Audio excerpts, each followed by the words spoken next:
C'est parti mon kiki. La connexion est établie. Il n'y a plus qu'à arriver en masse pour attaquer ce sujet très lourd.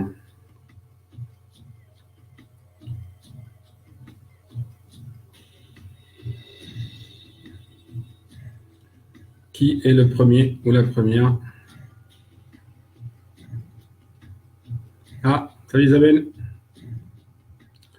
Le sud. Sud-est.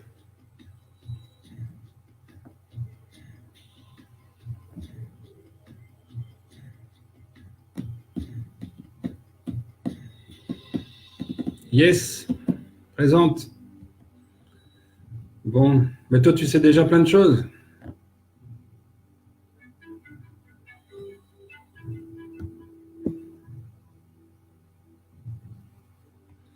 Toi, tu sais déjà plein de choses.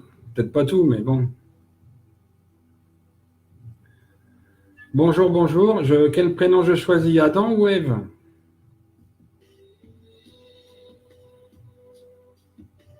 Peu importe.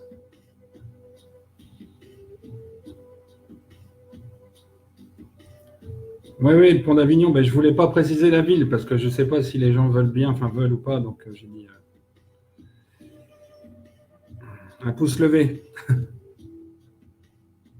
Moi, je dirais Adam ou puis si j'ai envie, je dirais Ève, comme ça fera un équilibre. Nadia, super. J'espère que vous avez la pêche parce que moi, je viens d'apprendre des choses encore magnifiques. Eric aussi. Ah ben. Encore un pouce levé. Jessica. C'est marrant, les anciennes vies se manifestent, c'est bien. Très bien.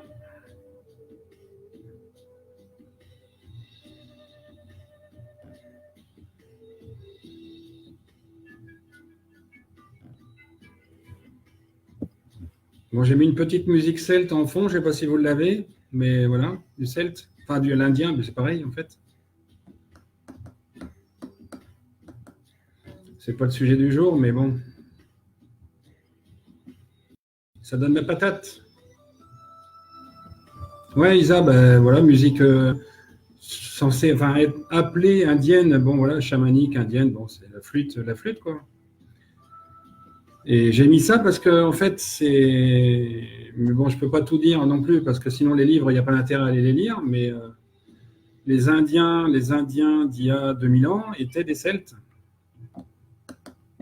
Ah, salut Isa, puisque tu es curieuse. Hello. On attend des réponses, des réponses. Des réponses ou des questions, puisque moi j'ai 3 questions à vous poser. Hein, donc, oui, c'est ça, oui. Plus de 2 points.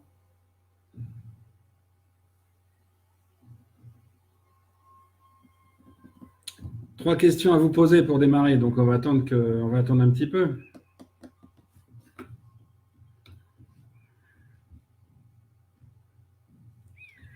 Ouais. Olivier, salut. Merci pour ce que tu fais.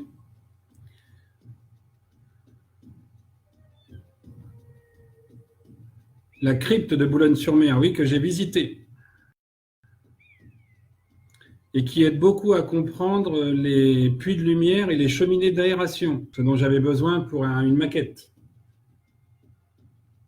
La crypte de Boulogne de 700 mètres carrés. Encore quelqu'un du Nord. Karine, bonjour. Tu l'as visité, Eric, la crypte de Boulogne? Bonsoir, Karine.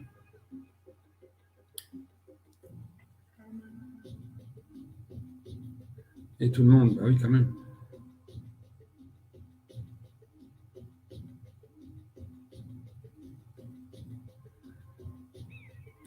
Bonjour, Laura. Ah, d'accord. Bon, bah écoute, Boulogne, super ville, Boulogne, super ville. Belle atmosphère. Nadia.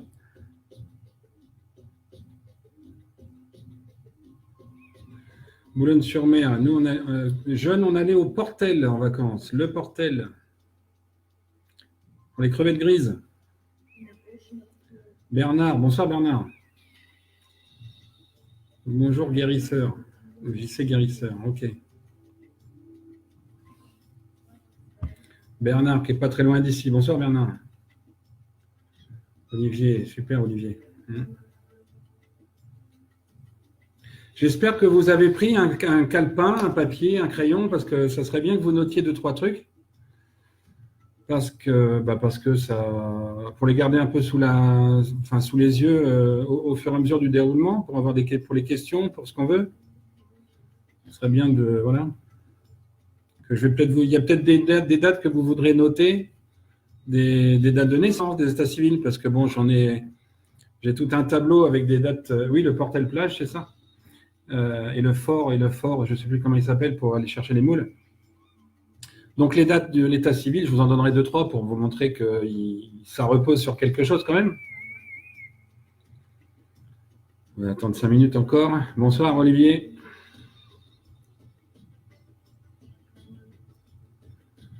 La grande question, les Romains de César et donc le Christ. Salut Muriel.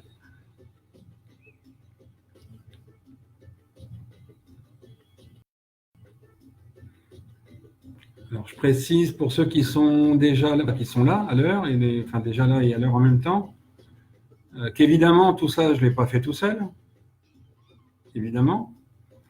Mais, je ne l'ai pas fait tout seul, notamment au début. Après, le reste s'est enchaîné comme un puzzle, les pièces de puzzle, le puzzle. Et que le moment venu, de toute façon, ça sera le moment de se ressouder pour aller on va dire, au contact de l'essentiel dont parle Nostradamus dans son 8,66. Joséphine, bonjour. Rebonjour.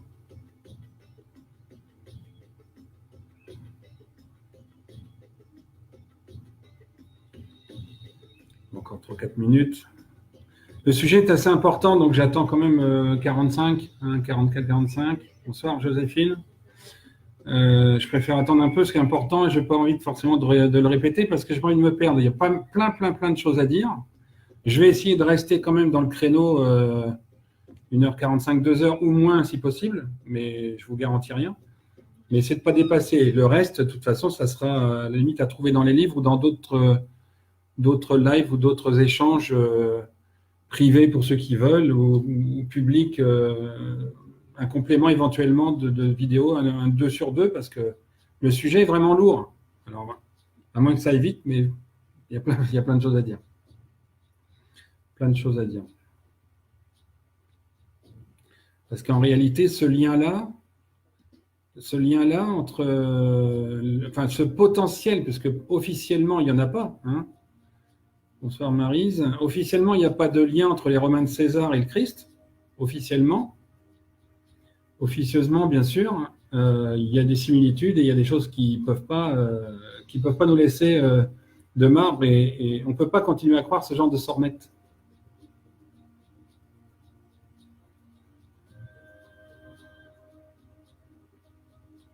Donc ce lien, c'est la priorité des priorités. J'en ai parlé, je crois, un petit peu dans la vidéo numéro 1, donc comprendre l'Apocalypse c'était quand, le 18 août, comprendre l'Apocalypse. Dans le deuxième, les bâtisseurs, je ne sais plus si j'en ai parlé dans les temples romains, les couloirs romains, comment ils étaient fabriqués, comment ils étaient aussi implantés, les villages à cette époque-là. Et là, finalement, on va voir d'où ça sort, en partie, parce que ça vient aussi des millénaires précédents, évidemment. Et comme j'en ai parlé au niveau des pyramides et ce qu'il y a en dessous. Tout est lié, je le rappelle, absolument tout. Donc la difficulté dans ces vidéos, c'est d'extraire, j'ai envie de dire point par point, ou gros dossier par gros dossier, les explications de pourquoi c'est lié, comment, et si possible un point à la fois. Mais ce sont des gros points. Hein. C'est ce point-là, je pourrais reparler du noyau terrestre aussi. Donc, tout est vraiment lié. L'Alliance nouvelle, et pour ceux qui sont déjà là, petit bonus, l'Alliance nouvelle qui est citée dans les évangiles, et dont on parlera un peu tout à l'heure. Bonsoir Catherine. L'Alliance nouvelle s'est faite à toutes les époques et a commencé dans le noyau terrestre, dont j'ai parlé un tout petit peu dernièrement. Le noyau terrestre qui est en fait constitué de 2 demi-sphères soudées en krypton. Et à l'intérieur, il y a une sorte d'altère avec 2 boules de 8,5 km de diamètre. Et quand vous projetez cette boule avec ça, enfin, par transparence, vous obtenez le yin et le yang. La dualité, encore une fois, d'une planète qui s'est constituée du père du pôle nord et de la mère du pôle sud, qui vous fait la boule terrestre.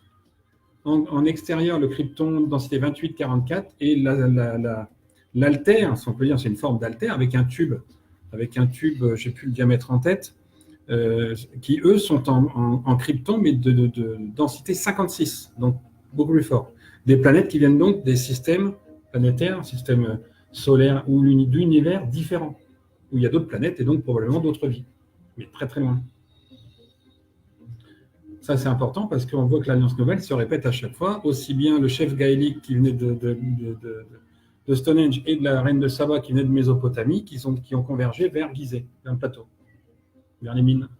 Là encore, Alliance nouvelle. Jésus, Marie-Madeleine, l'Alliance nouvelle. Il y en a une autre qui m'est apparue il n'y a pas longtemps, je ne l'ai plus, là, elle ne me revient pas. Bon, ben on est à peu près à l'heure. On va pouvoir commencer. Je vais éteindre la musique pour commencer déjà. Hop, comme un sauvage. Mauvais DJ. Bonsoir Anne-Marie. Bien, alors, sujet du jour, donc, bonsoir à ceux qui arrivent maintenant, pile poil, à 1 minute près, donc c'est bon. Puis après, ben, tant pis, hein, pas grave, on prendra le train en marche. Donc, sujet du jour, les Romains de César et Jésus-Christ. Et je devrais dire les Romains de Jules Caesar. Vous allez comprendre pourquoi.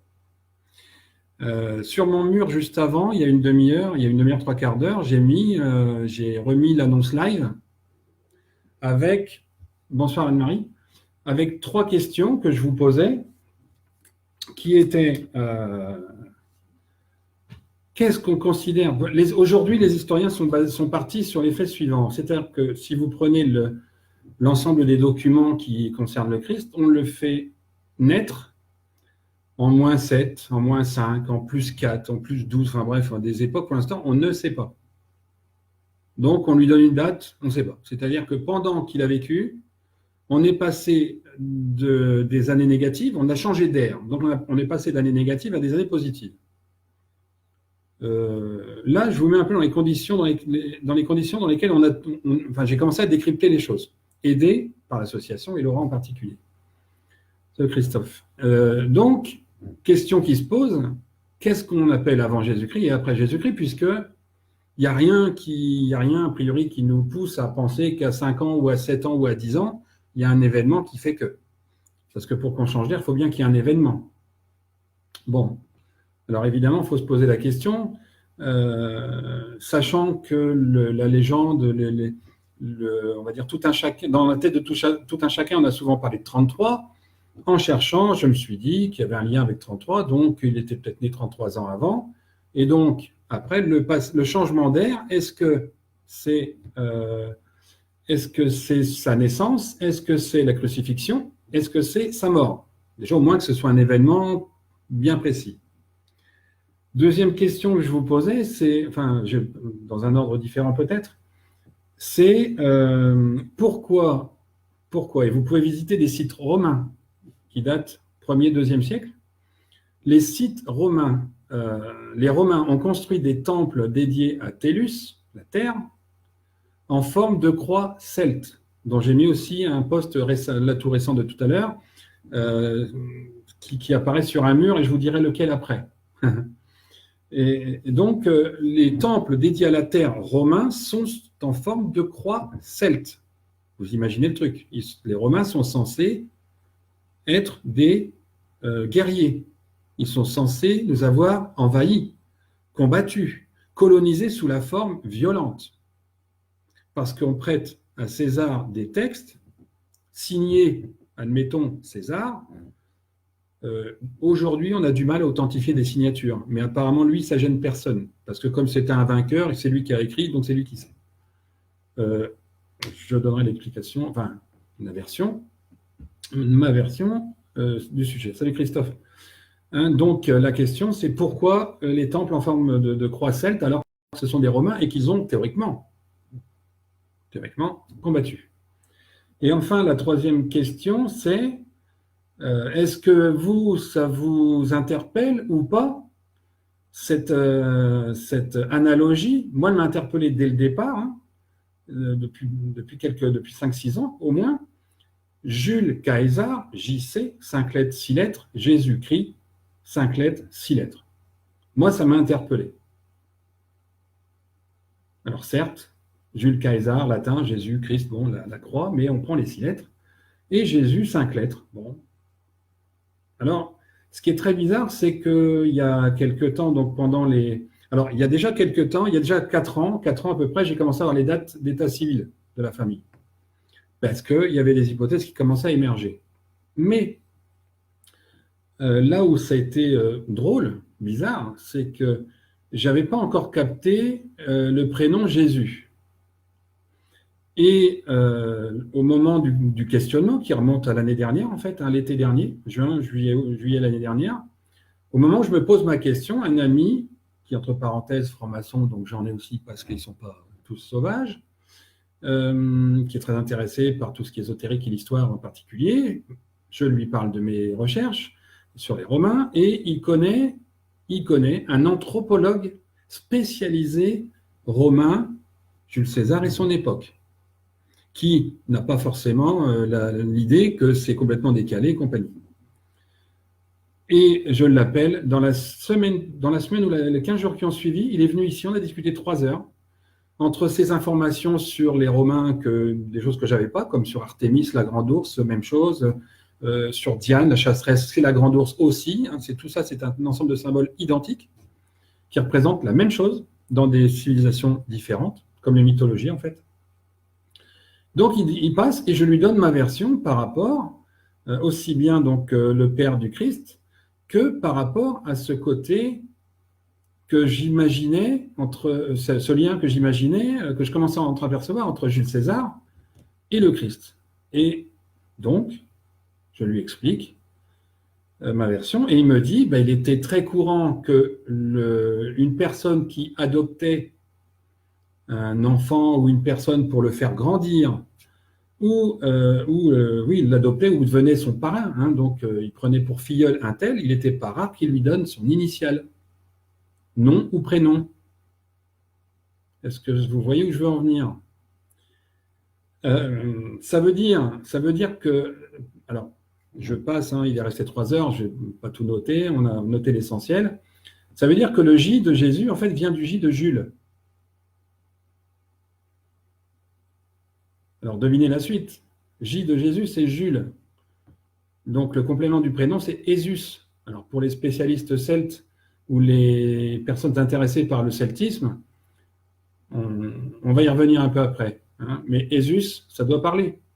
Notamment aux Bretons qui sont là. Et même aux nordistes du Pas-de-Calais ou du Nord. Hein, ou même de Carnac et de Vannes. Donc ça doit parler Jésus, d'accord? Jésus qui sont des dieux celtes. Donc d'ici à penser que Jésus a des origines celtes, il n'y a pas 2 kilomètres. Voilà, donc ça veut dire, ça confirmait l'idée que Jules César était en fait le parrain du Christ. Mais alors là, pour être le parrain du Christ, ça veut dire qu'ils sont quand même contemporains. Donc je reviens à ma question sur la date de naissance supposée du Christ, -5, -7, enfin, dans les années relativement proches du passage 0. Il n'y a pas d'année 0, hein, imaginez bien. Quand on passe de -1, c'est à 1. Il y a un point zéro, c'est le passage du jour du 31 décembre moins 1 au 1er janvier plus 1. C'est là le passage, zéro. Et il s'est passé un événement extraordinaire ce jour-là. Pas extraordinaire, oui, au sens strict extraordinaire. Et je vais vous dire après. Revenons à Jules. Donc Jules semblerait être contemporain. Dans les écrits, on dit qu'il est né en moins 102, et tout est daté à partir de là. Tout est daté à partir de là, en prenant rétroactivement cette date du Christ autour de moins 5 plus 5, on va dire, pour donner des dates fixes à peu près. Moins 102, l'autre moins 5 plus 5. Évidemment, si on fait ça, ils ne se connaissent pas. Mais après, chacun pense ce qu'il veut quant au positionnement entre la naissance, la crucifixion et la mort. Alors, pour moi, le côté naturel des choses, c'est la crucifixion. Parce que la mort, une fois qu'il est mort, il n'y a plus rien à dire. Et une fois qu'il est né, on ne sait pas que c'est lui. Parce que le Messie, ce n'est pas lui. Mais bon, après, on pourra détailler après si j'y pense. Donc, la crucifixion, qui est le point crucial, c'est le cas de le dire, qui vient au terme des Saturnales, qui ont été prolongées d'1 ou 2 jours, Noël, c'est-à-dire le disque d'or. Ça a été prolongé, les Saturnales, d'1 ou 2 jours, pour absorber la crucifixion, en particulier, comment il s'appelle, Dioclétien, de mémoire. Non, bien avant. Pour ne pas croire justement à la crucifixion en tant que catholicisme. Il y a une nuance à apporter entre les catholiques et les celtes. Donc, si on part de la crucifixion, et à supposer donc qu'à 33 ans il a été crucifié, si c'est lui, admettons pour l'instant, ça veut dire qu'il serait plutôt né en moins 33. Alors notez si vous voulez, pour ceux qui ne le savent pas, qui ne l'ont pas encore, il est né le 14 avril, moins 33, entre parenthèses, d'où le signe du bélier et le symbole du Baphomet. Et vous allez comprendre pourquoi, mais c'est une parenthèse liée à ça, exclusivement à ça, hein, rien à voir avec d'autres sujets dont on parlera plus tard, enfin la semaine prochaine. Donc, bélier, 14 avril, moins 33. D'accord ? Ça veut dire que sa mère, Marie, est née nécessairement dans la logique des choses. Hein, ce que je vous dis est évidemment découverte radiesthésique, confirmation, ou tout du moins, aucun écrit ne dit le contraire. Elle est née donc, je vérifie parce que comme je commence à oublier les dates, Marie est née, elle, le 3 avril, moins 53. 3 avril, moins 53. D'accord ? Et donc le père, son père biologique, parce que bon, l'Esprit Saint est descendu, oui, mais la Vierge n'est pas restée vierge pour avoir des enfants quand même. Il ne faut pas non plus prendre les enfants du bon Dieu pour des canards sauvages, comme dirait l'autre. Donc, le père, je vous donnerai pas son nom parce que faut garder un petit côté sympa. Son père est né, lui, en moins 53 aussi, le 26 octobre.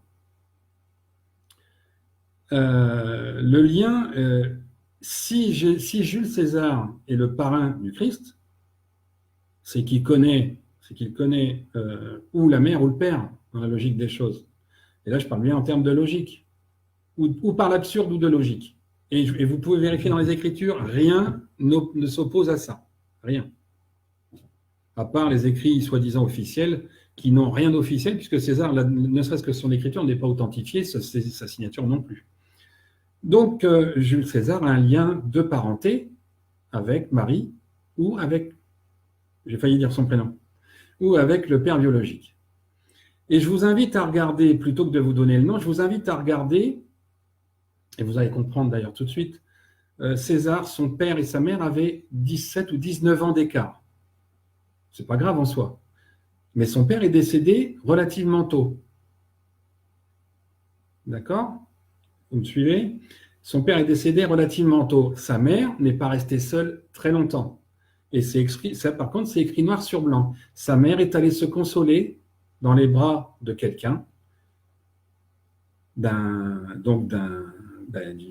du père de son... Enfin bref, on va y venir après.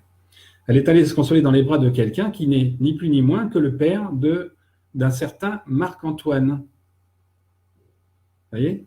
Est-ce que vous voyez où je veux en venir? Un certain Marc-Antoine, stratège militaire, on le dit général romain, hein, stratège militaire. Donc un certain Marc-Antoine qui a donc son père ayant consolé la mère de César, ben, n'est ni plus ni moins que le demi-frère de Jules César. Donc quand il y en a un qui est né en moins 53 et l'autre en moins 102, ça ne colle pas. Et de fait, Jules César est lui né le 22 mars moins 72. Et on retrouve les 19 ans d'écart entre Marc-Antoine et Jules César. Même différence de prix, j'allais dire. Même différence d'âge à 2 ans près que les parents de César. Bon, vous pouvez garder ça à la limite comme des hypothèses, mais vous allez voir que ça s'enchaîne merveilleusement bien. Parce qu'en plus, ça explique tout le reste. Et ça explique pourquoi, bonsoir Corinne, ça explique pourquoi aussi on a changé d'air à un moment donné. Donc, Jules César, romain, est le parrain du Christ. Donc forcément, ils sont contemporains.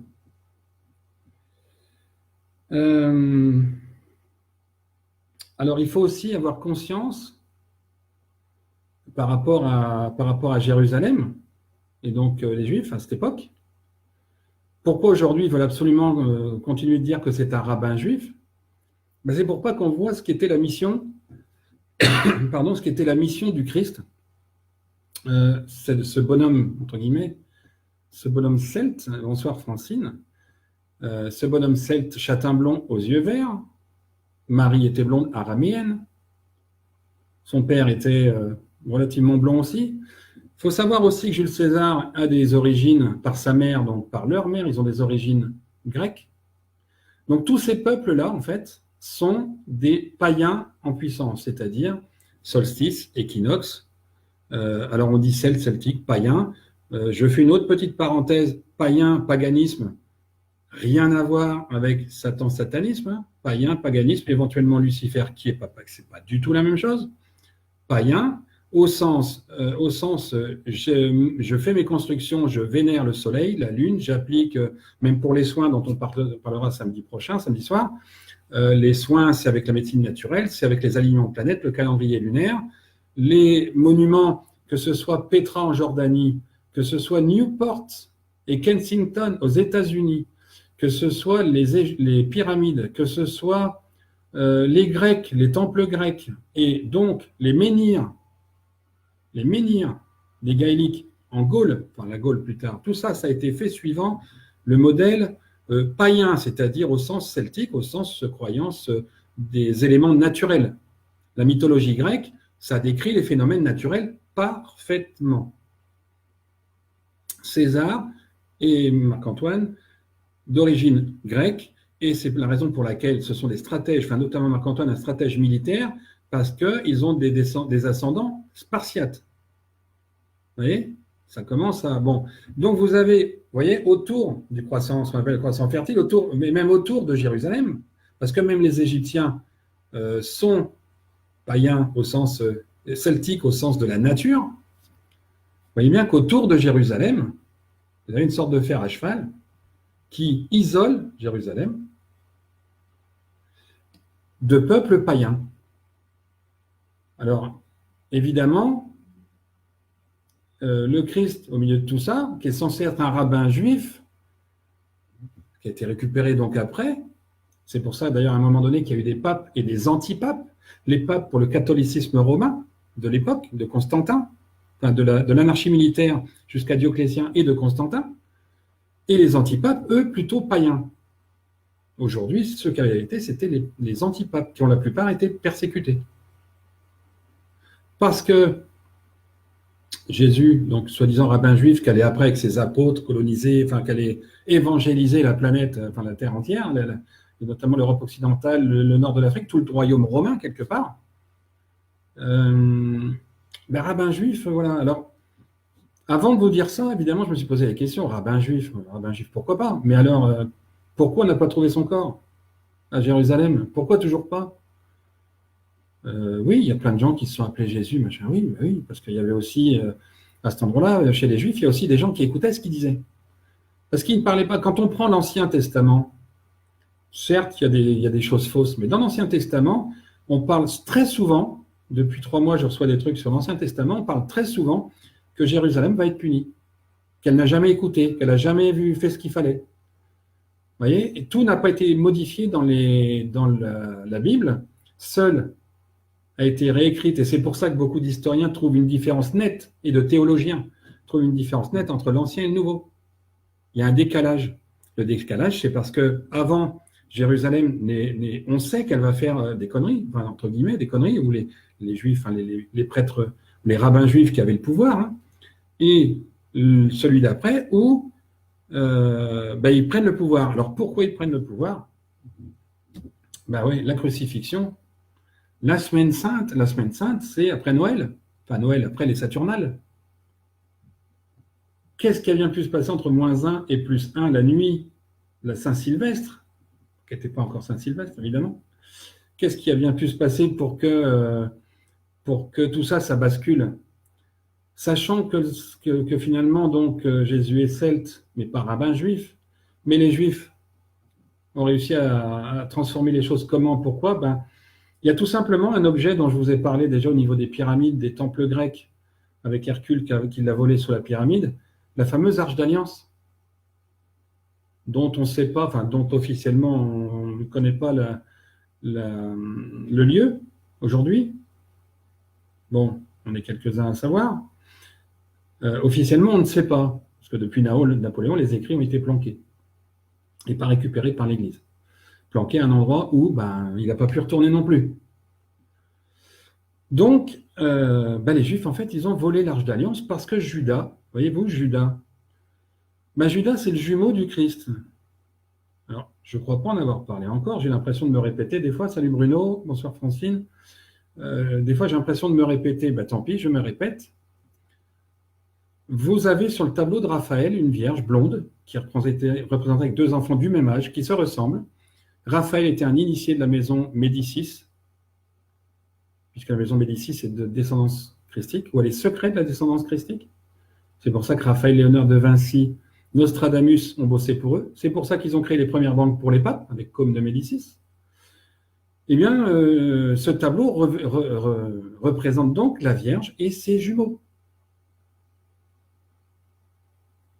Vous voyez? Mais le fameux Judas, alors pour vous dire, ils sont donc nés le 14 avril -33. Le Christ est né à midi.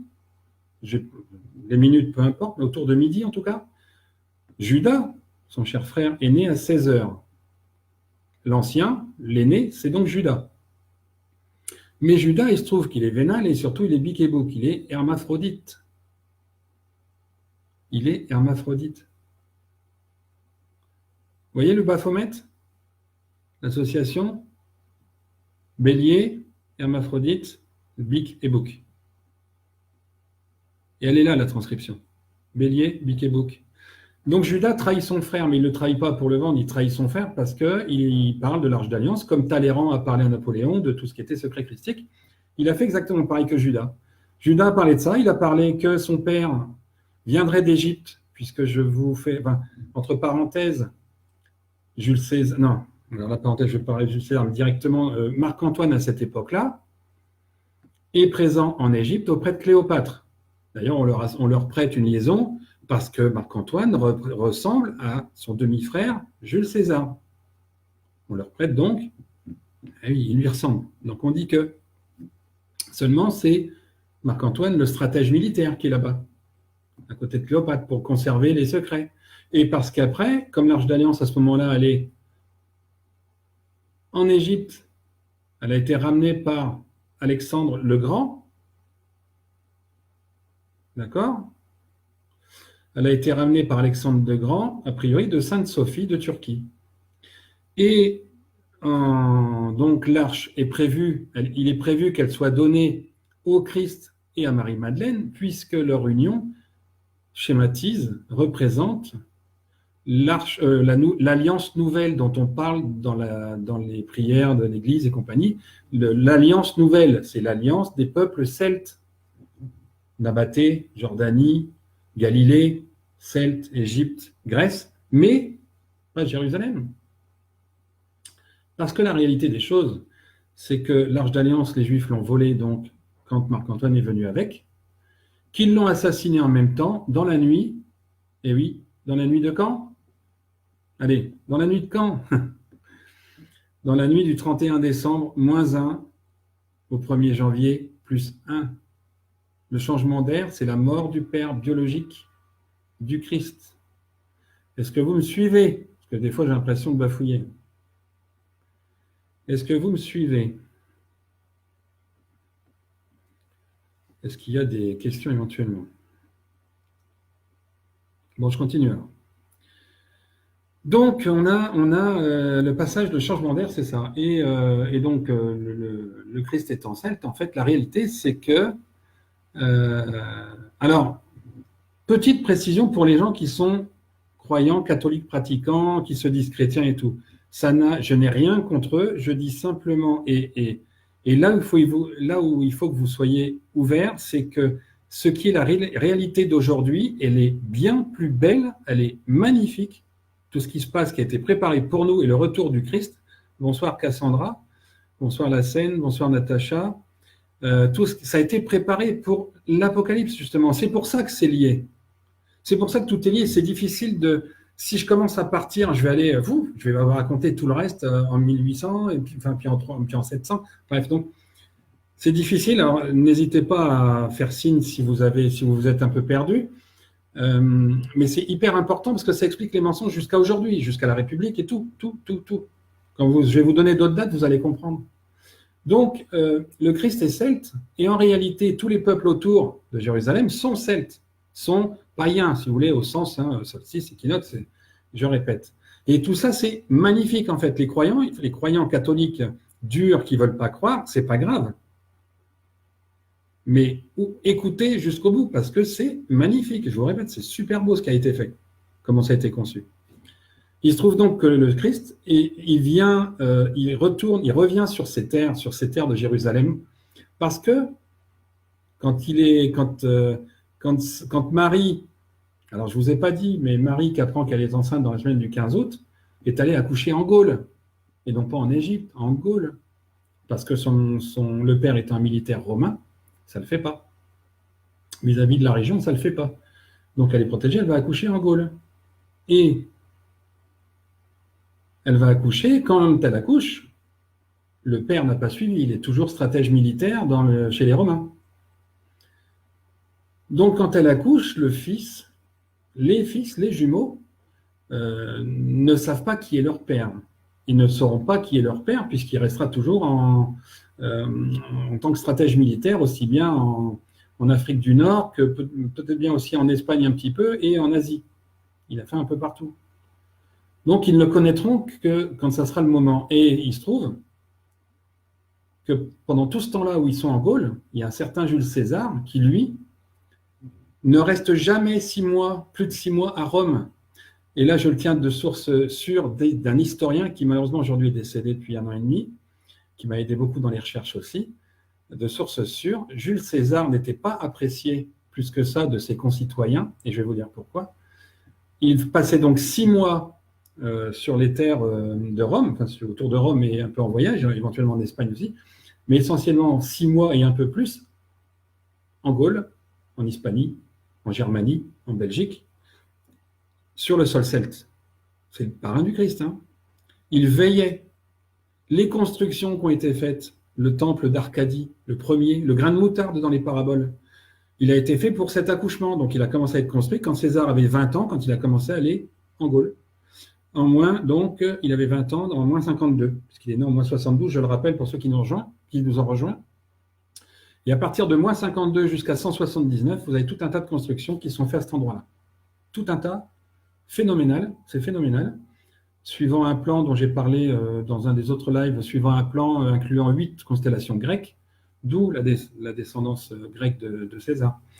Vous voyez, donc l'accouchement a eu lieu là. Et quand César meurt, et non pas dans les années qu'on dit, mais en moins 4, quand il est assassiné par le deuxième frère de Vercingétorix, son père ayant eu 5 enfants, c'est le troisième qui venge les 2 frères et le père. Quand il a été tué, alors il a été tué donc, si vous voulez noter, Jules, le 23 décembre, -4, en hiver, manque d'attention pour retourner à Arcadie, etc. Et de là l'idée donc de la famille au complet de retourner vers Rome, puis autour de Jérusalem au niveau de la Galilée, pour aller voir qui est leur père. Bruno, de quelle caste? Marie, elle est araméenne. Après, les castes et tout ça, je ne me suis pas attardé dessus. Donc, ils repartent, et c'est en arrivant là-bas, ils s'arrêtent dans une auberge, tenue par qui?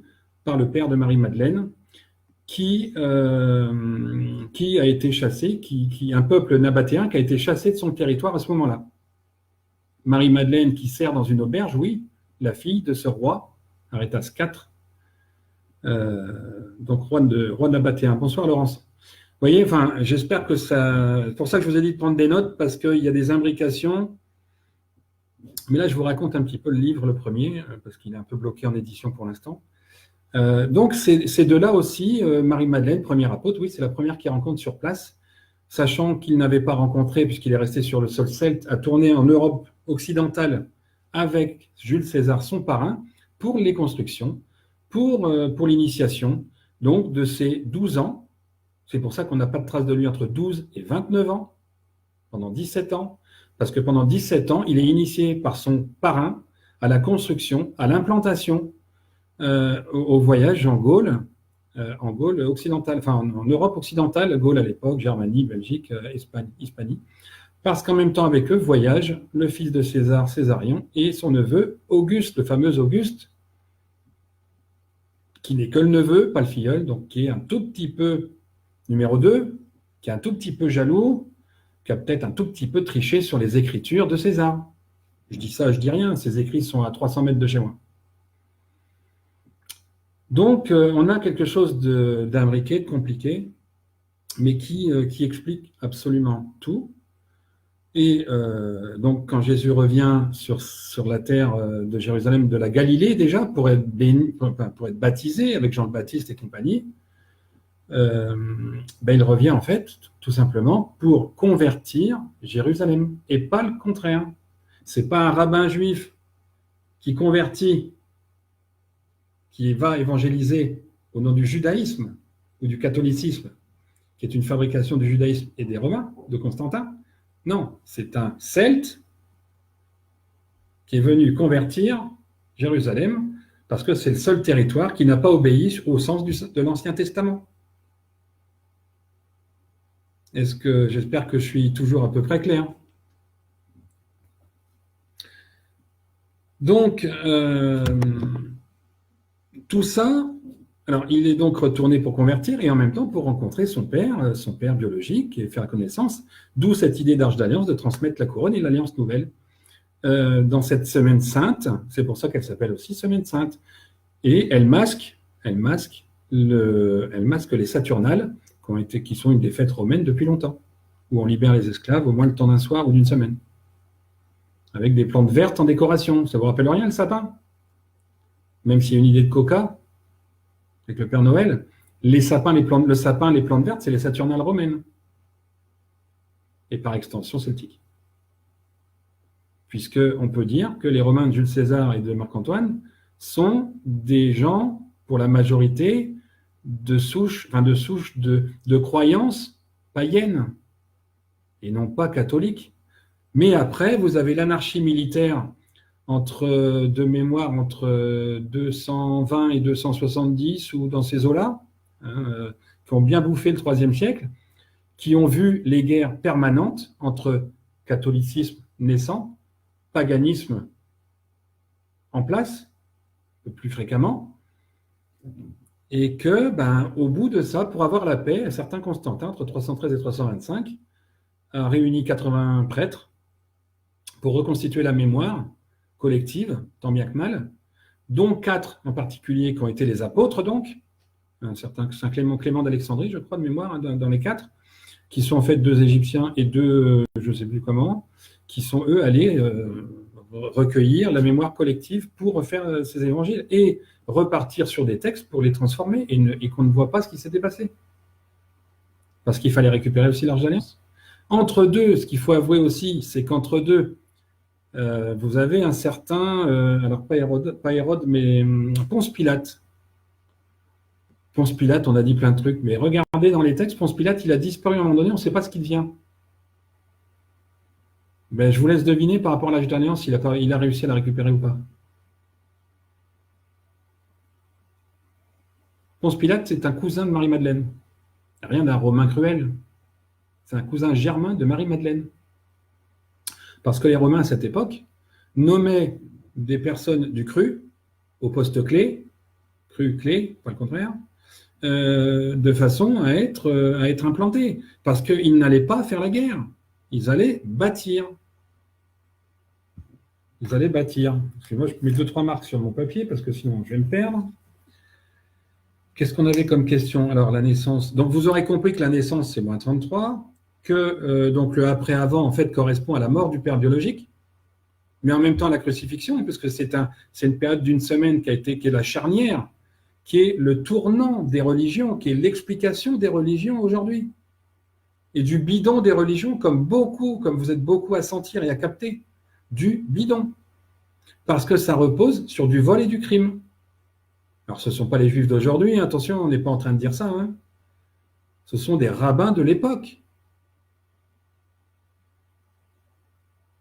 Je regarde ce qui défile. Hein, donc, les religions sont bidons. Tout ce qui s'est créé derrière en matière de religion, c'est forcément donc au sens des Écritures. D'ailleurs, il y a des paraboles significatives. Sur toi, Pierre, je bâtirai mon église. Le Christ aurait dit ça, oui. Sur la pierre, la voûte. Je mets la croix, ça représente l'homme de Vitruve. Par contre, tout ce qui est construit sur du sable, donc le mensonge, s'écroulera. Et bien voilà, les religions vont s'écrouler.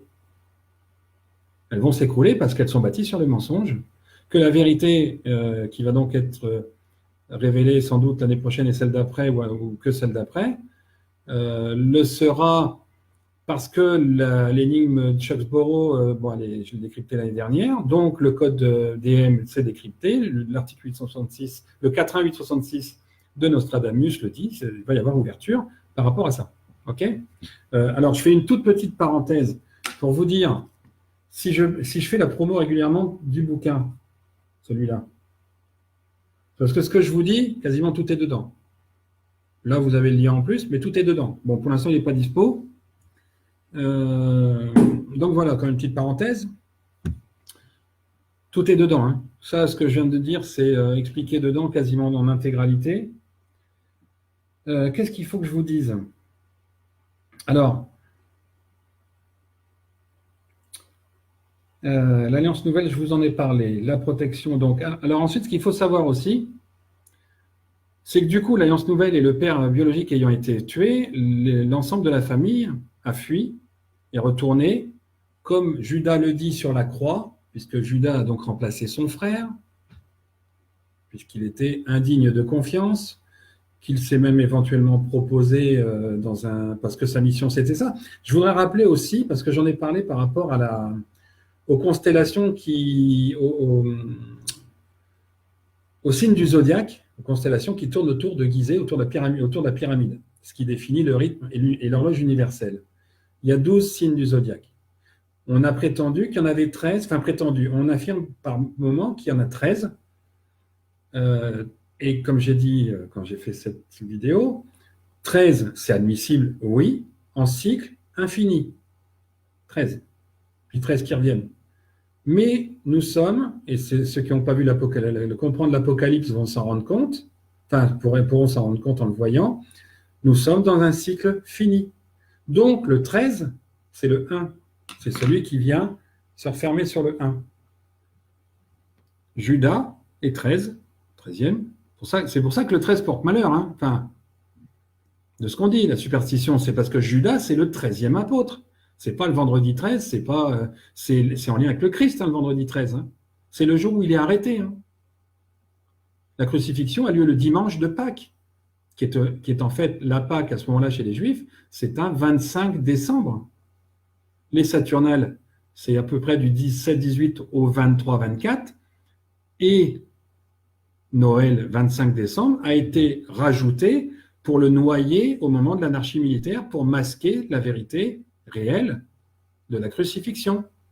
À Noël, en l'occurrence à l'époque, la Pâque, mais ce qu'on a créé Noël aujourd'hui. Vous voyez le truc? Quand vous faites les calculs, donc un dimanche à 18h de mémoire, ou 18h, le corps est enlevé le lendemain matin à 6h ou à 9h, la deuxième heure, ça va être 9h. Vous voyez, donc, et puis surtout, à ce moment-là, d'ailleurs, en parlant de ça, quand le corps est descendu de la croix, il est descendu par qui? Par Joseph, celui qu'on appelle Joseph d'Arimathie.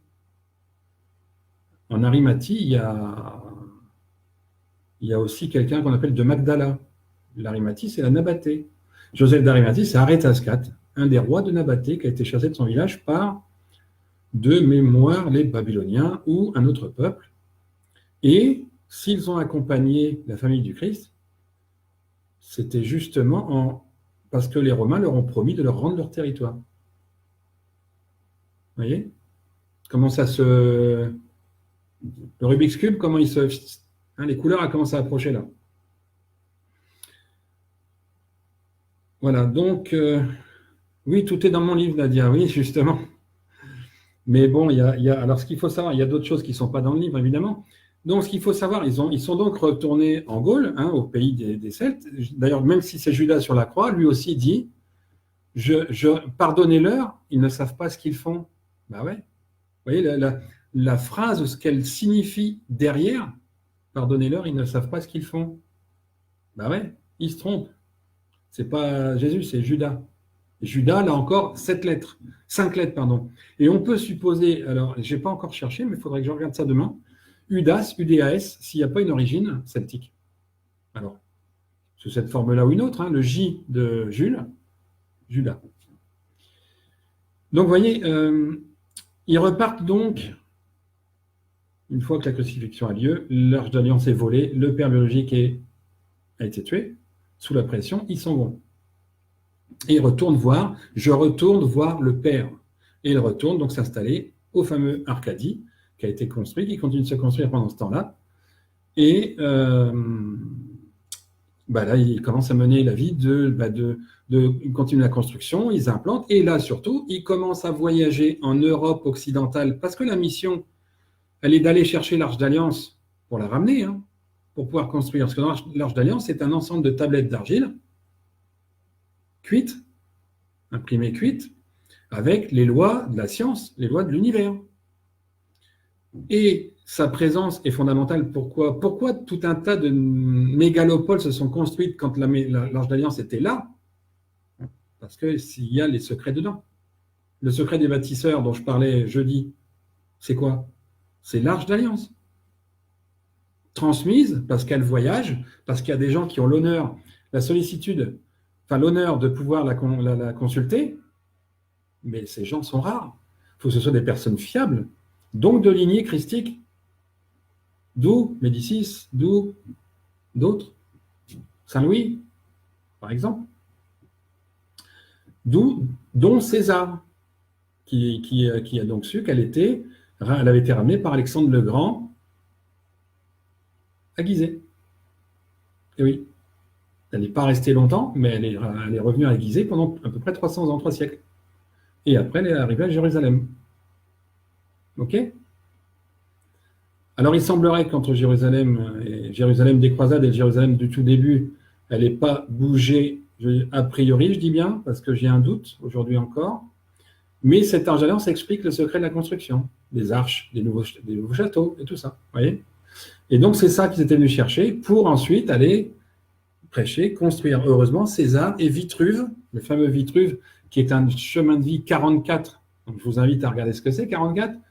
Personnellement, je suis 22, je suis déjà assez fier, mais alors 44, je ne vous dis pas quoi. Donc, ils ont construit partout avec le Christ et ils ont évangélisé au sens, cette fois-ci, du paganisme. Ils sont allés partout pour implanter la monarchie christique avec les frères de Joseph qui ont suivi la foule, 5 frères. Hein, il était veuf, 5 frères. Avec Auguste, le neveu de César, puisqu'il était du coup prétendant aussi, avec Césarion, fils de César et de Cléopâtre, avec 2 enfants qu'auront plus tard Joseph et Marie, voilà, parce qu'elle a encore 2 enfants après. Enfin, pardon, autant pour moi, elle a eu les enfants avant de revenir à Jérusalem. J'étais en train de manger avec Marie-Madeleine, pardonnez-moi, on rembobine 2 secondes. Hein, donc, ils ont eu 2 enfants avant d'aller. L'apôtre que Jésus aimait bien, c'est en fait, elle s'appelait d'ailleurs Jézabel, née le 20 décembre moins 29. Et ils ont eu un autre enfant en moins 27, mais qui est décédé à 10 ans. Donc, quand ils retournent, effectivement, ces enfants suivent. Ils retournent aussi avec Marie-Madeleine, avec Joseph d'Arimathie, avec toute la famille, parce qu'ils sont là pour implanter, pour développer, sachant que, et je reviens à Jules César, qui était mal vu à Rome, 6 mois, enfin, qui était mal vu à Rome, et donc il restait que 6 mois sur 12, parce que César a régulièrement fait des voyages pour ramener l'or de la mine d'or qui se trouve où? Il y en a une qui était sous Florence, et c'est pour ça que, comme de Médicis a fondé des banques, l'une des premières banques médiévales modernes autour du 15e siècle, je crois, 15 ou 16e. La première banque, c'est là, avec l'idée de prêter au pape de l'or, parce qu'il y avait de l'or à Florence, c'est pour ça que Florence a grandi, Florence, Milan, et sous le Vatican, devinez quoi, il y avait aussi une mine d'or. Et non pas, alors il y a des documents sans doute, mais les principaux ne sont plus là, mais il y avait surtout une mine d'or. Non, elle n'est pas à Jérusalem, l'Arche d'Alliance. Elle a été ramenée par les Templiers. Les Templiers, ça sera le sujet de la semaine prochaine, justement. Donc, il y avait une mine d'or sous le Vatican, et tenez-vous bien, Saint-Jacques de Compostelle, qui a été un lieu de conflit entre les Romains et les Carthaginois. Pourquoi? Parce que sous Saint-Jacques de Compostelle, tiens, comme a fait exprès, il y a quoi? Les mines d'or d'Hispanie, pour lesquelles ils se battaient. Et Jules César, dans les constructions, et j'en parlais récemment, dans les constructions, et notamment les fermes fortifiées au cœur du village, il avait entreposé de l'or, lingots, pièces d'or, pour payer ses troupes et pour l'avenir, après l'Apocalypse, l'âge d'or. Vous voyez où c'est lié? Vous voyez à quel point c'est imbriqué, tous ces trucs-là? À quel point c'est un plan qui est quand même... qui échappe à l'entendement, hein, quelque part. Hein. Donc, il y a un fil rouge, c'est ce que je dis d'ailleurs pas mal dans le bouquin aussi, et que j'avais dit avant, il y a un fil rouge. Alors, j'espère que vous prenez des notes, parce que ça va un peu dans tous les sens. En tout cas, ils ont donc installé la monarchie christique, construit, bâti pendant au moins 2 siècles. La suite s'est faite, sachant que le Christ n'est pas mort à 33 ans, donc c'est son frère jumeau, hein, il est mort... vous pouvez noter, parce que c'est intéressant comme date. Il est mort le 11 septembre de l'an 97. Notez la date. 1 plus 1, 2, 9, plus 7. Enfin, 1 plus 1, 2, 9, 9, plus 7, 9, 9, 9, 9. D'où l'inversion du signe. Et la croix à l'envers pour les satanistes. Hein 9, 9, 9, la croix à l'endroit, c'est le Christ. Et à l'envers, c'est le contraire. Voilà. C'est simple, hein, comme symbole. C'était pas prévu, mais c'est cadeau. Alors non seulement ils ont implanté ça. Bon, ça va, je suis dans le fil. Pardon, je revérifie, hein, pas portion. Ok. Donc ils ont implanté partout la monarchie christique. les constructions, mais aussi les hommes. C'est-à-dire, vous avez Césarion, par exemple, qui était moitié égyptien par sa mère Cléopâtre. Césarion, lui, est allé en Hispanie. Et il aimait bien Jézabel, la sœur cadette du Christ. Et Saint Jacques, le frère aîné, Jacques le Majeur, le fils aîné de Joseph, qui est allé là-bas aussi. L'argent, oui, le pouvoir, on va dire, surtout par l'âge d'alliance, la privation de connaissance des autres pour avoir le pouvoir, oui. Mais l'âge d'or, c'est autre chose. Donc, Jacques le Majeur, Césarion, premier roi d'Espagne, au sens strict, Césarion, fils de César et Cléopâtre. Après, il faut s'amuser à aller chercher la descendance parce que tout a été soit effacé, soit caché. Entre parenthèses, les archives templières sont disséminées à 5 endroits en Europe, donc elles diront à peu près tout. L'arbre de Jessé est à Arcadie, donc il complétera. Vous avez ensuite en Angleterre, alors déjà en France, puisque là je vous dis l'Hispanie, donc c'est Césarion.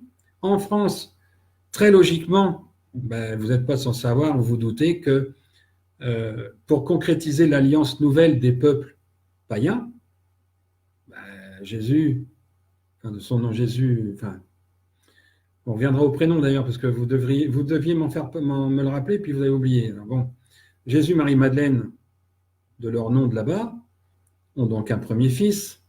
Là-bas, d'ailleurs, en -1, il est né le 29 novembre -1, leur fils, c'est lui le Messie. Le Messie, c'est l'alliance nouvelle, c'est aucunement le Christ. Enfin, c'est aucunement Jésus, son père, ok. L'alliance nouvelle, c'est Jésus et Marie-Madeleine. Ils sont nés en -33. Marie-Madeleine, elle est née le 25 juin -33. 25 juin -33. Après, vous pouvez tout vérifier si ça marche ou pas. Et là, c'est pour ça que je vous dis de noter. Si vous n'y croyez pas, vérifiez. Mais ça explique tout. Tout. C'est même pas que ça. Tout. Ils ont donc un fils. Là, donc, ils l'appellent avec un prénom, on va dire juif du coin, en tout cas, Siméon, qui est né le 29 novembre -1. 29 novembre -1. Et donc, la scène, le repas de la scène, c'était le repas de communion. Mais vous avez tout ça dans le bouquin, je le redis, parce que bon, il faut bien le dire un jour aussi. C'est le repas de communion. Là, vous prenez des notes, si vous voulez voir le bouquin, quand il ressort, je le signalerai, mais voilà, c'est lui, l'alliance nouvelle. L'harmonisation des langues. Parce que quand ils arrivent, il y a déjà des peuples qui sont là. Il y a déjà des peuples, en Irlande, dans ce qui est aujourd'hui l'Irlande, en France, en Espagne. L'Arche d'Alliance, oui, justement, voilà, c'est ça. Donc, vous avez l'implantation en Europe. Donc, j'ai failli me perdre là. On a donc Siméon de l'Alliance Nouvelle. Okay, le baptême, c'est le repas de la scène, c'est le baptême. Les apôtres sont donc les frères et sœurs du Christ, ou demi-frères et demi-sœurs, comme on dit aujourd'hui, parce que c'est important de différencier. Mais en tout cas, pour lui, c'est frères et sœurs. Donc, c'est les fils de Joseph, c'est sa sœur cadette, c'est Césarion, c'est Marie-Madeleine, c'est Auguste, c'est Jean le Baptiste, et je crois qu'il m'en manque un, je vous laisse chercher. Ponce Pilate, oui, cousin germain de Marie-Madeleine. Donc, vous avez ces personnages-là, et Ponce Pilate, s'il disparaît, c'est parce qu'après, il les a accompagnés. Ces personnages-là rentrent en Gaule et se disséminent pour s'approprier, s'octroyer un territoire dans à peu près toutes les directions, les 12 directions, les 12 apôtres, les 12 tribus d'époque de l'Ancien Testament. Là, ça se reproduit avec les 12 apôtres pour l'Europe occidentale, un bout d'Asie, l'Amérique ayant été faite aussi, mais par César a priori lui-même. Eh bien, a priori. Je n'ai pas encore tout vérifié, il y a des questions qui me reviennent encore.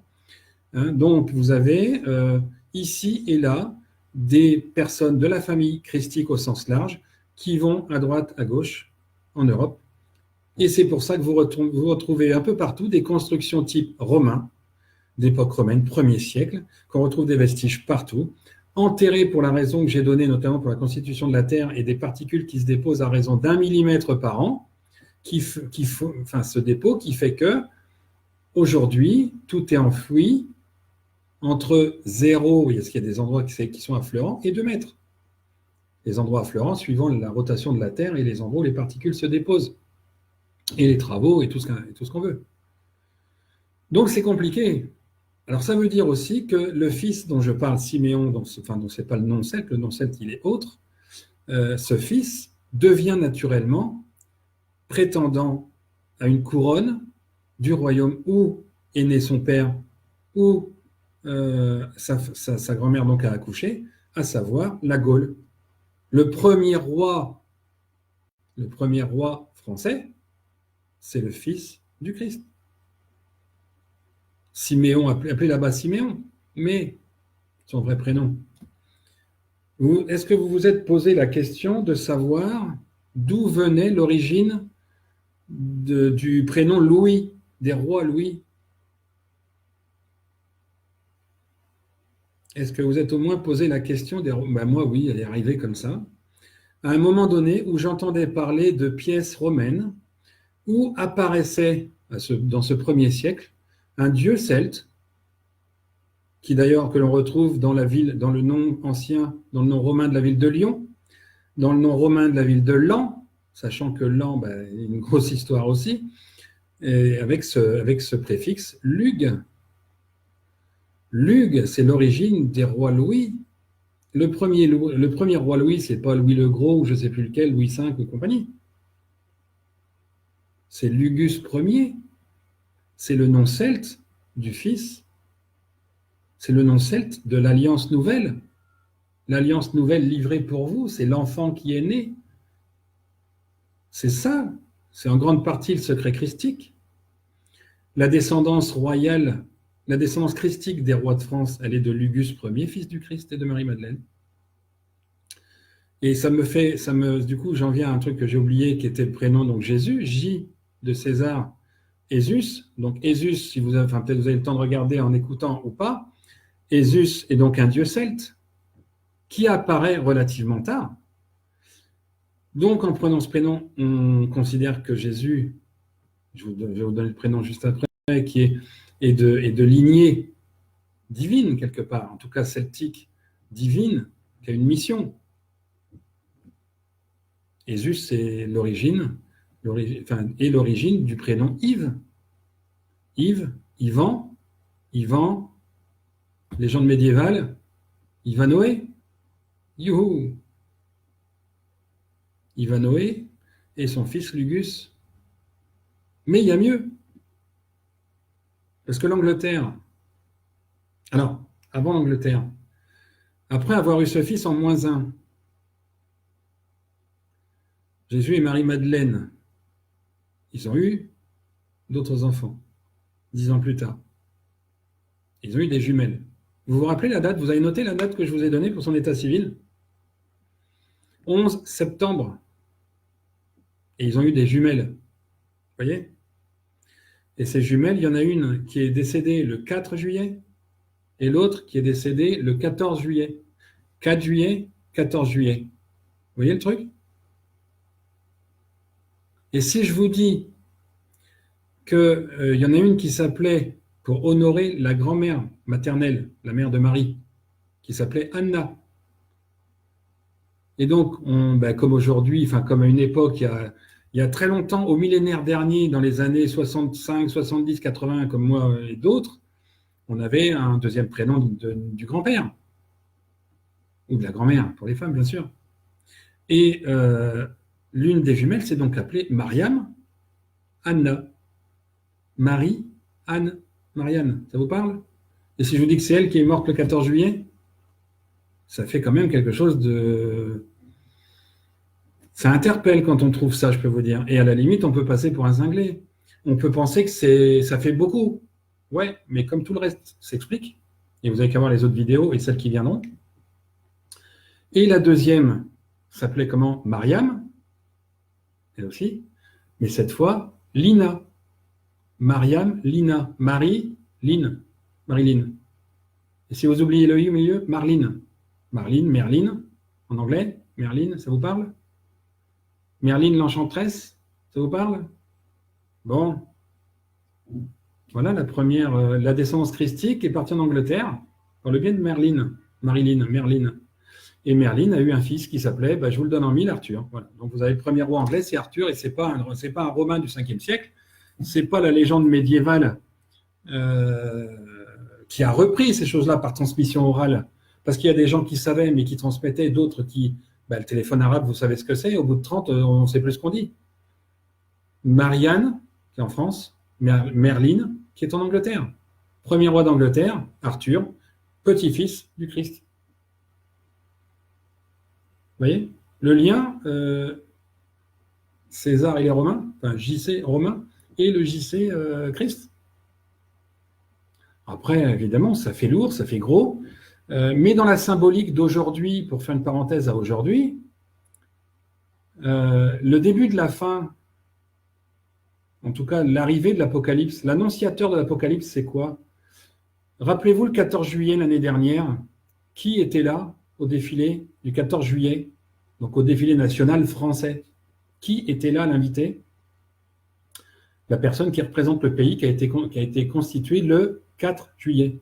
Association 4 juillet, 14 juillet. Vous voyez le truc, comment ça se réunit et le symbole, comment il nous prévient? Comment on est alerté par ça? La symbolique du 4 juillet, du 14 juillet, que l'on retrouve. Et c'est comme ça qu'on reconnaît l'arrivée d'éléments révélateurs. Vous voyez? Oui, je sais, ça peut paraître fou, hein. Et je suis d'accord d'ailleurs, je me suis demandé. Mais comme aujourd'hui j'ai d'autres infos qui arrivent encore plus fortes, vous croyez ou pas, vous notez, vous verrez. Après, vous verrez dans le livre, c'est expliqué peut-être plus ordonné. Hein. Là, je vous livre un peu en essayant de faire pas trop long, parce que sinon je pourrais passer 4 heures, 8 heures. Ce matin, j'ai passé 1 heure et demie comme qui rigole, en tête à tête. Donc, vous voyez, il y a plein de choses qui vont avec. Hein. Donc, vous avez ces monarchies christiques qui ont donc été constituées partout, y compris donc après en Europe centrale. L'Italie, c'était centralisé sur Rome. Donc du coup, vous voyez, il y a Arcadie qui est effectivement, comme le suggère Eric, Adam et Ève, là, par rapport à l'Arche d'Alliance, effectivement, celui qui a la vérité et la connaissance et le savoir de l'univers. Ben, avant de la voir, et dans les paraboles c'est important, avant de la voir, de pouvoir la toucher, de la voir, il faut trouver la vérité et montrer qu'on en est digne. Et ça comment? Ben, avec une des paraboles qui le dit très bien, il faut savoir, il faut croire avant de voir. Le défaut de l'homme matérialiste, c'est de vouloir toucher. C'est saint Thomas, je ne crois que ce que je vois. Si vous voulez avoir des infos sur l'univers, il faut prouver que vous en êtes digne et capable. Donc d'aller jusqu'au bout sans voir, en aveugle. Parce qu'il y a une autre parabole qui dit que tout est à l'intérieur, aussi bien les soins, et on verra ça samedi, aussi bien les soins naturels que les vérités, tout est à l'intérieur, pas seulement de nous, mais des entrailles de la terre. Puisque la parabole du grain de moutarde, oui Natacha, je reviens dessus. La parabole du grain de moutarde, c'est Arcadie, le premier temple entre moins 52 et 179, parce que c'est tout un complexe, hein, c'est énormissime. Hein. Silos, moulins, tout est construit en sous-sol pour nous, après l'Apocalypse, dans 3 ans. À moins que ça décale de 2 ans. Mais tout est là pour le montrer, y compris les événements qui se passent, y compris ce qui va s'amplifier entre décembre, mars et juin. À chaque fois, équinoxe, solstice, on revient à ça. Équinoxe, solstice, calendrier lunaire pour les soins naturels. Et je répète, samedi soir, le live sur la médecine naturelle, essentiellement dans le calendrier lunaire, et tout un tas de trucs liés aux planètes, et tout ça. Parce que c'est lié. Et je vous demande pas de me croire sur parole, à la limite, juste de laisser ouverte la porte de cette possibilité pour ceux qui sont les plus réticents, tout en réfléchissant que tout ça, ça colle merveilleusement bien. Le symbole 4 juillet, 14 juillet, si je n'avais pas ces infos-là, des dates de décès des jumelles, si je n'avais pas la date de décès du Christ, 11 septembre, et le fait qu'il ait des jumelles, comment je fais l'association avec les États-Unis et les tours jumelles? C'est aussi pour ça qu'il y a beaucoup de questionnements sur l'improbabilité ou sur le complot, enfin sur la conspiration que peut représenter le 11 septembre. Mais ce sont des événements qui sont là pour éveiller les consciences de ceux à qui on livre les secrets. C'est bête parce que ça fait, bien sûr, ça tue des gens, mais après l'Apocalypse, de toute façon, alors contrairement à ce que j'ai dit, c'est pas 1/15 millième de personnes qui resteraient, mais a priori, je fais amende honorable, ça serait 500 millions, donc 1/15e. Ça me surprend un peu, ça fait beaucoup encore pour faire 12 000 ans et monter qu'à 7,5 milliards.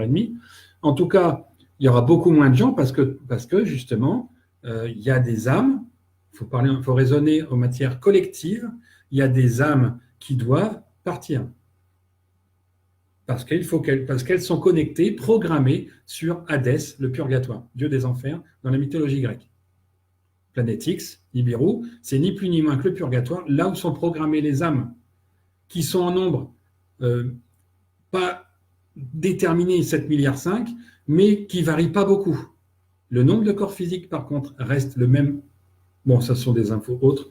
On verra quand on fera un live sur autre chose, enfin, sur un sujet plus universel, terrestre, enfin, planète. Mais vous voyez, donc, parce que là, je pars trop dans un sujet un peu différent. Mais vous voyez, donc, tout est lié. L'implantation de la monarchie christique, tout ça, donc, dans une volonté que ça aille dans une bonne direction, même si à un moment donné, il y a un certain Talleyrand qu'a fait Judas, et qui a permis au petit despote corse, comme je l'appelle, parce que je ne peux pas l'encadrer, même si, grâce à lui, l'Église n'a plus les cartes et les écrits qui précisent où est Arcadie. Heureusement. Mais, parallèlement à ça, il a, oui, le spirituel, bien sûr, il a, parallèlement à ça, détruit tout ce qui pouvait détruire, qui étaient des signes, des symboles, des reliquats de construction romaine, de temples, de choses comme ça, de souterrains comme ça. Tout a été bouché comme athée. Et comment? En montant les gens les uns contre les autres, et je pense que ça vous parle dans le contexte actuel, et en créant la Révolution française, guerre civile, s'il en est.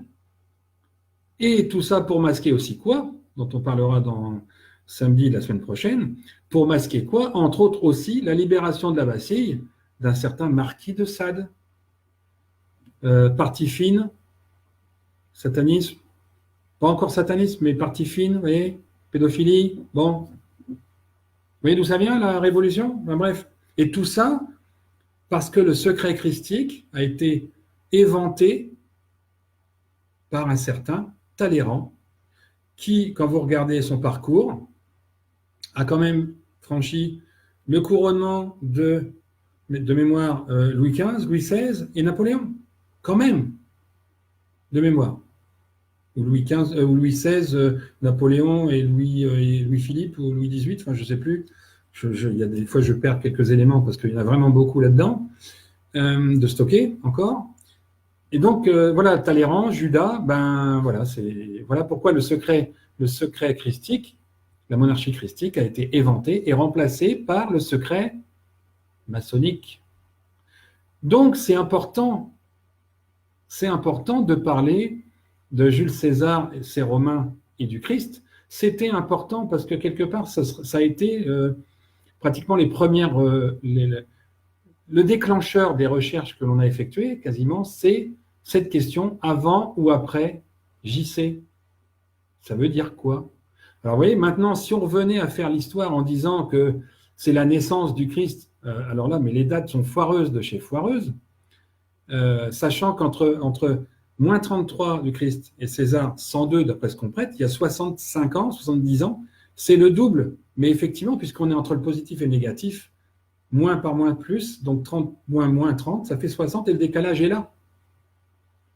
Et par ailleurs, on n'a toujours pas trouvé le Christ à Jérusalem, hein, ni autour. Hein.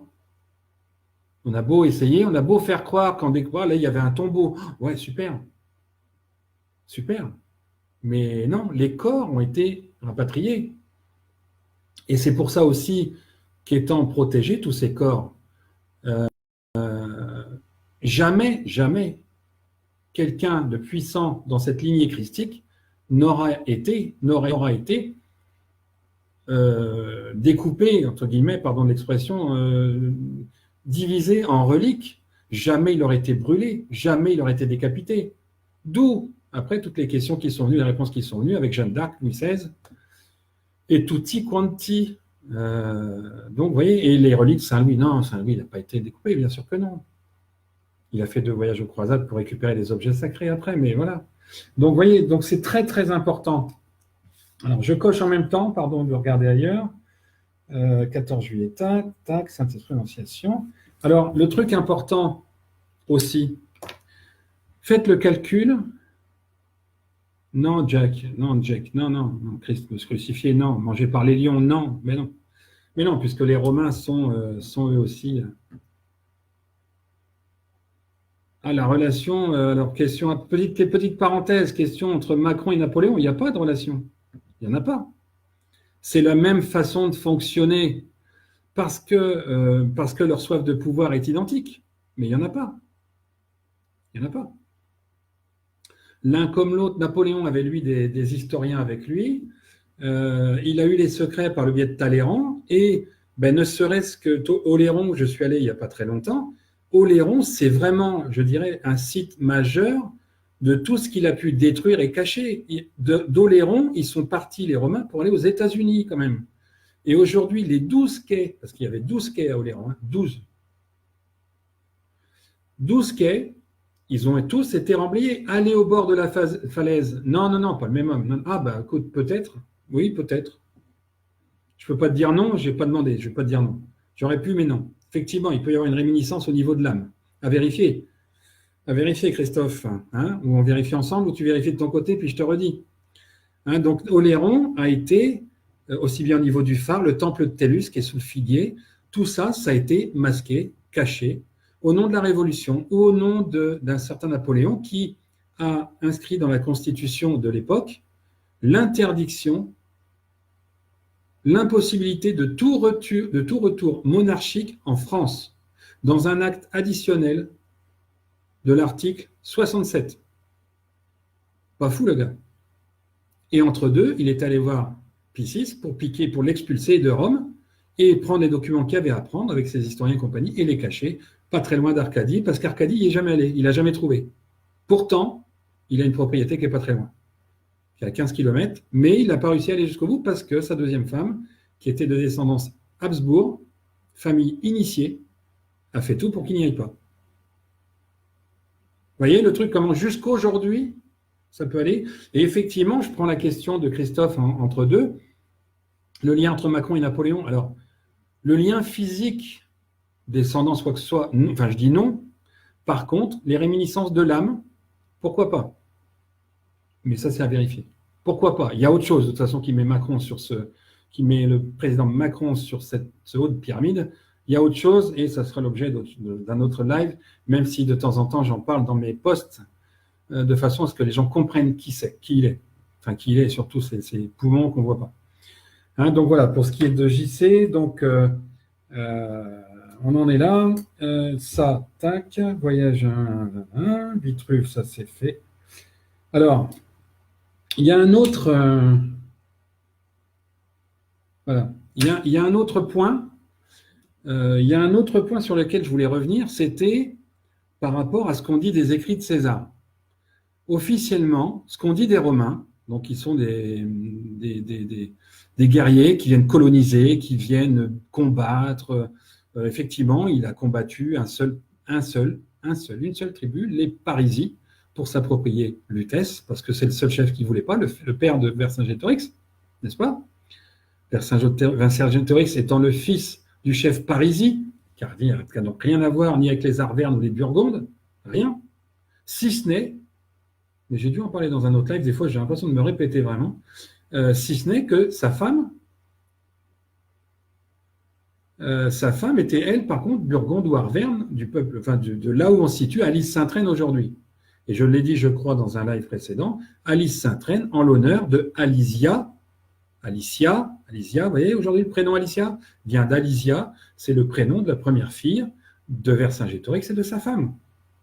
Mais le site de combat Alésia, toujours en l'honneur d'Alicia, il y a la confusion qui est là, est proche de Lutèce, de Parisis. Il est à la frontière 77-02.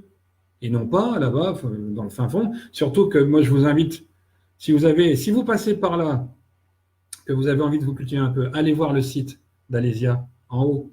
Pas forcément le musée, mais allez voir les pierres qui en haut. C'est ridicule. C'est ridicule. Et puis honnêtement, une autre question qui doit se poser. Pourquoi les Romains bâtissaient leur fort?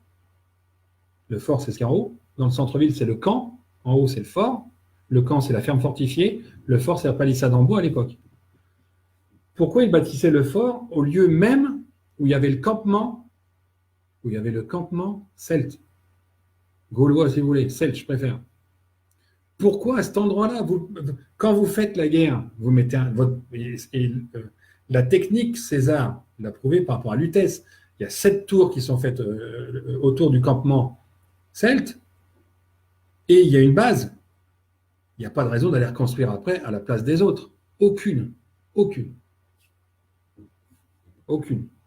Surtout qu'au niveau énergétique, c'est hyper mauvais d'aller construire sur un endroit qui a brûlé ou quand il y a eu des morts. À qui ça viendrait à l'esprit d'aller bâtir une maison neuve sur un cimetière? Alors, il y en a qui le font, mais ils ne savent pas qu'il y a un cimetière. En l'occurrence, un cimetière, une nécropole mérovingienne ou autre, ils ne savent pas. Les fouilles ne sont pas forcément faites en profondeur à 3 mètres. Donc, l'oppidum, dessus, il y a toujours eu un fort romain. Et ce qui est marrant, c'est qu'avant, surtout, il y avait des traces de néolithique. Ça veut dire qu'il y a une emprise, il y a une empreinte magnétique terrestre, constellation, implantation par rapport aux astres, d'où une volonté supérieure, universelle, par magnétisme avec la Terre, dont je vous ai parlé du noyau, je vous rappelle, Krypton, force d'attraction puissante, densité 28. Vous voyez comment tout est lié là? Enfin, Et sachant que l'oppidum, on a dit l'oppidum, il y en a un par-ci, un par-là. L'oppidum, chaque colline, chaque promontoire qui donnait une vue un peu partout, c'était l'endroit où s'implantait une famille, pas une tribu, une famille celte. Famille éventuellement élargie à 8, 10, 12 personnes. Une famille. Comment ils communiquaient? Pourquoi je vous disais que les Indiens d'il y a 2000 ans, c'était des Celtes? Comment ils communiquaient, les Celtes, sur leurs oppidums, sur leurs oppidas? Signaux de fumée. Signaux de fumée. Ils avaient leur maison, c'était la butte, c'était la colline. Et quand on regarde, quand on va prospecter, moi je suis allé prospecter autour de Dormant en particulier, j'ai retrouvé 5 silos. 5 silos sur, je ne sais pas combien, le bassin versant, je ne sais pas combien d'hectares. 5 silos, 8, je crois que ça doit être 8 oppidas, parce que je n'ai pas tout fait non plus. 8 oppidas. Et c'est sur ces oppidas, ici et là, il y a une nécropole des princes médiévaux, des familles médiévales. On retrouve leur nécropole. Pas très loin de Dormant, j'ai retrouvé la nécropole des ducs de Guise. Celui qui a été balafré le 10 octobre 1575.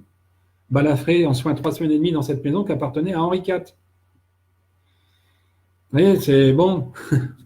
C'est quand même assez énorme. Mais oui, c'est une reprogrammation historique. Pourquoi? Parce que tout a été travesti, pas forcément volontairement. Si vous voulez, le principe de l'homme, c'est quoi? Il y a 2 principes. Et c'est pour ça qu'il y a des gens qui m'insupportent quand ils parlent qu'on n'est pas binaire, qu'on n'est pas dans la dualité. Je suis désolé. La planète Terre est faite comme ça. La naissance est faite comme ça. Lune, soleil, jour, nuit, tout ce que vous voulez. Après, effectivement, il y a les couleurs pour l'agrémenter. Et les couleurs, elles sont là pourquoi, à votre avis, d'ailleurs? Tiens, d'ailleurs, ça me donne une idée supplémentaire pour les soins en médecine naturelle samedi soir. Pourquoi elles sont là, les couleurs? Pour reconnaître les essences. Je n'avais même pas pensé à ça avant. Pour reconnaître les essences. Reconnaître la forme des feuilles, la couleur. La forme des feuilles, c'est une chose, mais la couleur. Parce que vous avez des plantes qui ont une forme comparable, semblable, similaire, mais la couleur blanche ou jaune. Et il y en a une qui vous empoisonne et l'autre qui vous soigne quand même. Les couleurs sont là pour distinguer les essences. Vous voyez? Imaginez même chez les animaux, entre un puma, un oslo, une panthère ou je ne sais pas quoi, effectivement, vous allez avoir les longueurs de queue, les yeux, les machins, mais quand vous n'avez pas les bouquins, la bibliothèque sous les yeux, que vous êtes dans la nature, pour vous, c'est le même animal s'il n'y a pas la couleur.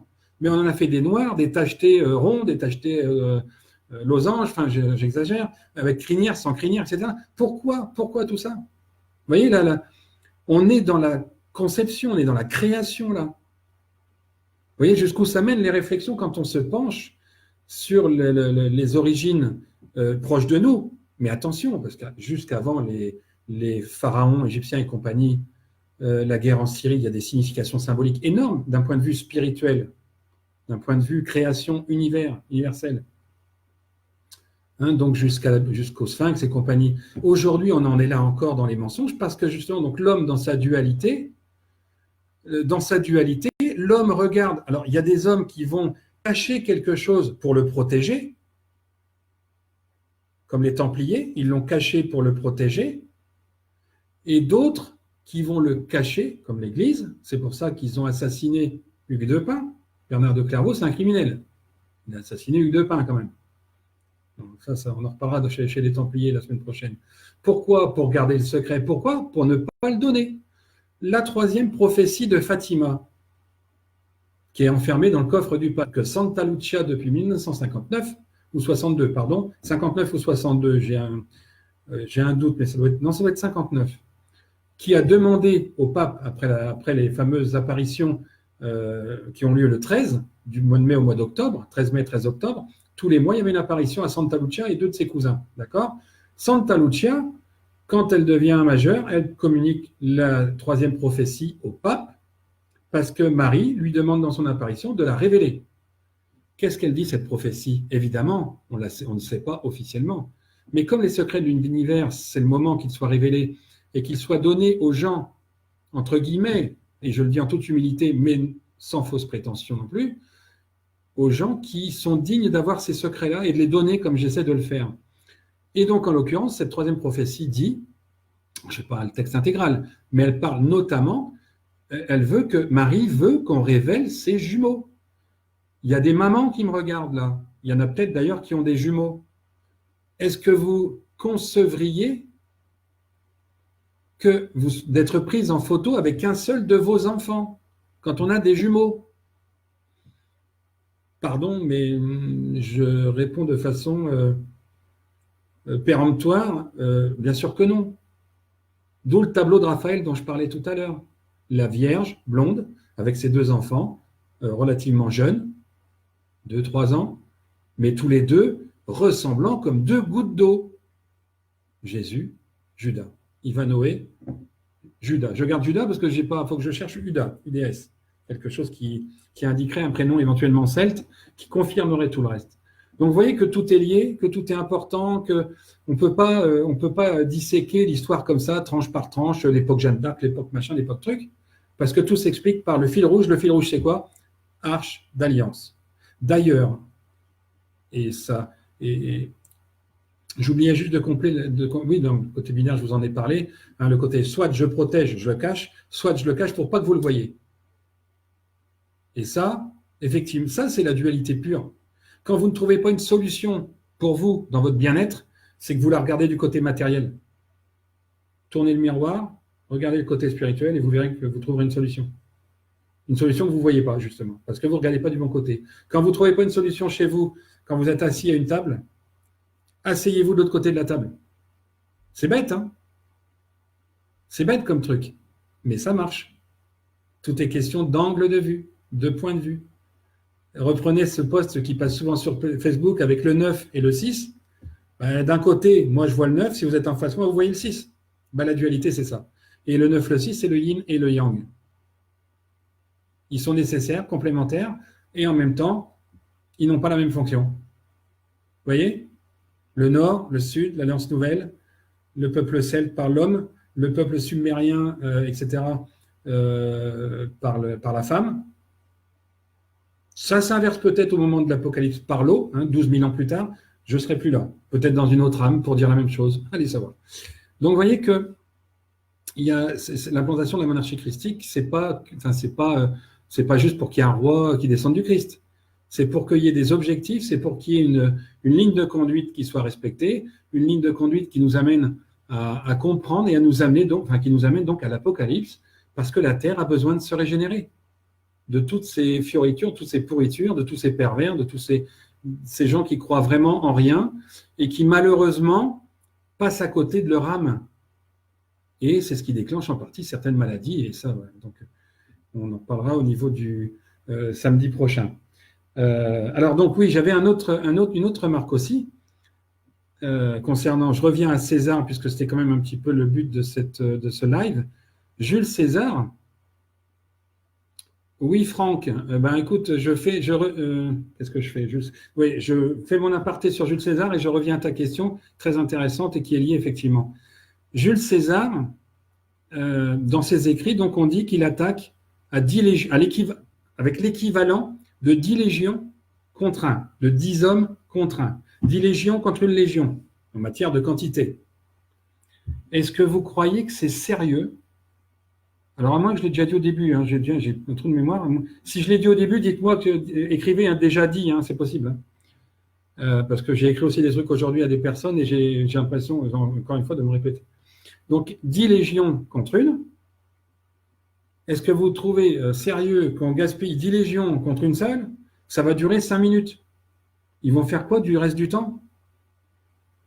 Alors, ce qu'il faut savoir, ce qui se dit, c'est que les Romains construisaient un fort tous les soirs, après chaque journée de marche, ou de guerre, mais de chaque journée, ils faisaient un fort. Il y en a eu donc quand même un paquet. Mais partout, il y avait des tribus celtes, de toute façon, voilà. Hein, on parle d'ailleurs, une toute petite autre parenthèse, du Hallstatt comme étant un domaine celte, mais du Hallstatt, c'est moins 1000, moins 1100 le Hallstatt premier. On le limite jusqu'à la Bourgogne et pas trop, mais ça remonte jusqu'au reste, hein. Moins 1000, hein, parce que les Gaéliques, ils ont emprunté tout le territoire gaulois, enfin le territoire celte à ce moment-là, ils l'ont emprunté partout, ils venaient des menhirs partout, y compris sous les cathédrales de Chartres, de Reims. Et c'est pour ça que ces cathédrales, elles ont un flux, elles ont un super flux, parce qu'il y a des menhirs en dessous. Je ferme la parenthèse. Donc ces 10 légions, César, ben non. Non, quand vous attaquez une légion, vous en mettez 2 en face, pour commencer. Vous en mettez éventuellement 2, parce qu'il fonctionnait 2 par 2 aussi, il faut le savoir. 2 contre 1, 2 en appui, comme on dit, d'un point de vue stratégie et tactique militaire, mais les 6 autres, on ne va pas les laisser à glander. On n'est pas dans une entreprise aux intempéries, là. On n'est pas aux 28 heures chez les Romains. On est aux 7-8 heures par jour, tous les jours, lundi au dimanche. Il fallait surveiller, entretenir, faire. On ne demandait pas si le commerce fallait l'ouvrir, il fallait bouffer le dimanche aussi, le marché était ouvert. La myrrhe, l'encens, et le troisième, que j'oublie, l'or. Tout ça, ça s'est changé. Tout le temps. Il y avait des marchés, oui, aussi. Il y avait des planétariums, il y avait les temples de prière, enfin de dédicace, de respect, parce que le mot prière il est très, très religieux, mais plutôt de méditation, on dirait aujourd'hui, hein, dans ce qu'on est en train de dire. Vous voyez, donc, les 6 légions, elles n'étaient pas en train de glander assises au pied d'un arbre, chêne, elles étaient en train de bâtir, construire en dur, à côté, autour, parce qu'il n'y avait pas bataille, il y avait discussion, intimidation peut-être, négociation, parce que je vous rappelle que César venait avec de l'or, avec des lingots d'or, des mines romaines. Les Celtes, ils ne se promenaient pas avec de l'or. Ils avaient plein de techniques, comme les couvertures remplies, molletonnées, c'est eux, la cotte de maille, c'est eux, le savon, c'est eux, la teinture, c'est eux, ce sont eux. Il y a eu une harmonie, un mélange des savoirs, négociation, une alchimie des savoirs entre les Romains et les Celtes. Alors tous ceux qui... Alors j'entends et j'aime bien la contradiction, j'adore. Et je répète un exemple, et d'ailleurs j'avais montré l'exemple il n'y a pas longtemps, un contradicteur qu'appuie, c'est la vérité qui monte. Point.